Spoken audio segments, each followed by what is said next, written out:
নমস্কাৰ। শিক্ষাৰ অধিকাৰ আইন 2009 ছেকশ্যন 12(1)(c) মতে দৰিদ্ৰ ছাত্ৰ-ছাত্ৰীৰ বাবে ব্যক্তিগত শিক্ষানুষ্ঠানত 25% আসন সংৰক্ষণ কৰিব লাগে আৰু এই বিষয়টোত অধিক কঠোৰ স্থিতি গ্ৰহণ কৰিছে গুৱাহাটী উচ্চ ন্যায়ালয়ে। আগন্তুক এপ্ৰিল মাহৰ নতুন নামভৰ্তিৰ প্ৰাকক্ষণত বিদ্যালয়সমূহে 25% আসন দৰিদ্ৰ ছাত্ৰ-ছাত্ৰীৰ বাবে সংৰক্ষণ কৰিছে নে নাই সেই সকলো তথ্য ন্যায়ালয়ত দাখিল কৰিবলৈ প্ৰাথমিক আৰু মাধ্যমিক শিক্ষা সঞ্চালকালয়ক গুৱাহাটী উচ্চ ন্যায়ালয়ে নিৰ্দেশ দিছে। উই ফৰ গুৱাহাটী নামৰ এটা বেচৰকাৰী সংগঠনে দাখিল কৰা এখন লেখ আবেদনৰ শুনানি গ্ৰহণ কৰি উচ্চ ন্যায়ালয়ে পূৰ্বতে কেতবোৰ নিৰ্দেশ দিয়াৰ লগতে ৰাজ্যৰ শিক্ষা বিভাগকো ভৰ্ৎসনা কৰিছিল। কিন্তু ইয়াৰ পাছতো প্ৰায়বোৰ ব্যক্তিগত খণ্ডৰ বিদ্যালয়ে এই নিৰ্দেশ অমান্য কৰাত এতিয়া ক্ষুব্ধ হৈ পৰিছে ন্যায়ালয়ে।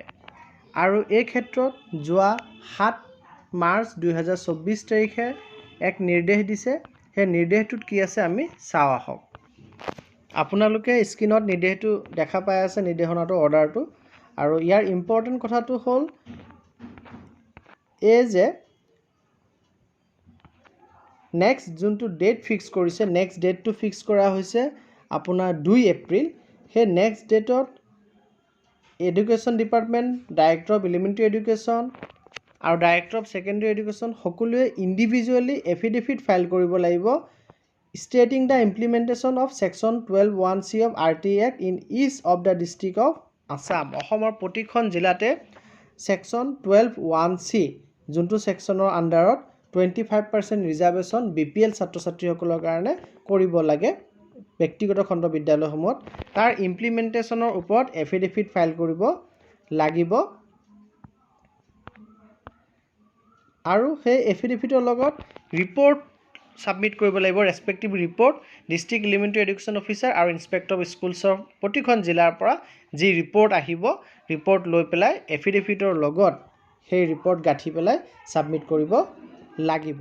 আৰু উল্লেখ কৰিছে যে যিহেতু নতুন একাডেমিক ছেশ্যন এপ্ৰিল মাহৰ পৰা আৰম্ভ হ'বলৈ গৈ আছে অসমত 1 তাৰিখৰ পৰা, গতিকে secretary to the government of Assam in the education department and director of elementary education Assam as well as director of secondary education তেওঁলোকৰ তিনিওজনে তেওঁলোকৰ ৰেচপেক্টিভ এফিডেভিটছত এই কথা উল্লেখ কৰিব লাগে যে 12(1)(c) RT Act মতে যি ৱেবছাইট বা পৰ্টেলত থাকিব লাগে, পৰ্টেলত তথ্যখিনি থাকিব লাগে কোনখিনি ল'ৰা ছোৱালী BPL কেটেগৰীৰ ল'ৰা ছোৱালীক ব্যক্তিগত খণ্ডৰ বিদ্যালয়ে এডমিশ্যন দিছে, সেই গোটেইখিনি পৰ্টেলত উল্লেখ থাকিব লাগে।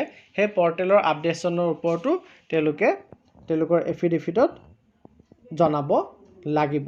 অৰ্থাৎ আমি গম পাইছোঁ ইয়াৰ পৰা যে যিহেতু হাইকোৰ্টে যোৱা বছৰো মই আপোনালোকৰ লগত ভিডিঅ' এটা শ্বেয়াৰ কৰিছিলোঁ, মোৰ চেনেলত আছে, যে হাইকোৰ্টে নিৰ্দেশ দিছিলে 25% ৰিজাৰ্ভেশ্যন যি কৰিব লাগে ছেকশ্যন 12(1)(c) RT Actৰ মতে, সেই ক্ষেত্ৰত ব্যৱস্থা গ্ৰহণ কৰিবলৈ ৰাজ্য চৰকাৰক নিৰ্দেশনা দিছিলে আৰু ৰাজ্য চৰকাৰে সেইমতে কাম কৰি গৈছে বুলি এফিডেভিট যোগে জনাইছে যদিও কিন্তু প্ৰকৃতাৰ্থত আমাৰ ব্যক্তিগত খণ্ড বিদ্যালয় প্ৰায়বোৰ বিদ্যালয়ে এই 25% ৰিজাৰ্ভেশ্যনৰ যি ক্ৰাইটেৰিয়া সেই ক্ৰাইটেৰিয়া ফুলফিল কৰা নাই। আৰু ইয়াতে ক্ষুব্ধ হৈ উঠিছে গুৱাহাটী উচ্চ ন্যায়ালয় আৰু কঠোৰভাৱে নিৰ্দেশনা দিছে যে 1 এপ্ৰিলৰ পৰা যিহেতু নতুন শিক্ষাবৰ্ষ আৰম্ভ হ'ব গৈ আছে তাৰ আগতে এই ক্ষেত্ৰত আমাৰ এলিমেণ্টাৰী এডুকেশ্যন ডিপাৰ্টমেণ্টৰ ফালৰ পৰা হওক বা ছেকেণ্ডেৰী এডুকেশ্যন ডিপাৰ্টমেণ্টৰ ফালৰ পৰা হওক সকলোৱে নিজৰ পক্ষত ৰাখি এফিডেভিট জমা দিব লাগিব আৰু তাৰ লগত ডিষ্ট্ৰিক্ট এলিমেণ্টাৰী এডুকেশ্যন অফিচাৰ আৰু ইনস্পেক্টৰ অফ স্কুলছৰ ফালৰ পৰা যি ৰিপৰ্ট আহিছে এই ছেকশ্যন 12(1)(c) ইমপ্লিমেণ্টেশ্যনৰ ওপৰত সেই ৰিপৰ্ট গাঁঠি দিব লাগিব আৰু অনলাইনত যি পৰ্টেলত ব্যৱস্থা কৰিব লাগে বা ৱেবছাইটত ব্যৱস্থা কৰিব লাগে 12(1)(c) মতে ৰাইট টু এডুকেশ্যন এক্টৰ, সেই ব্যৱস্থা কিমান দূৰ আগবাঢ়িছে গোটেইখিনি কথা 1 এপ্ৰিলৰ ভিতৰত জনাব লাগে, কামখিনি কৰিব লাগে। আৰু 2 এপ্ৰিল 2024 তাৰিখে নেক্সট ডেট ফিক্স কৰা হৈছে, কোৰ্টে সকলো পক্ষক নেক্সট ডেটত শুনিব।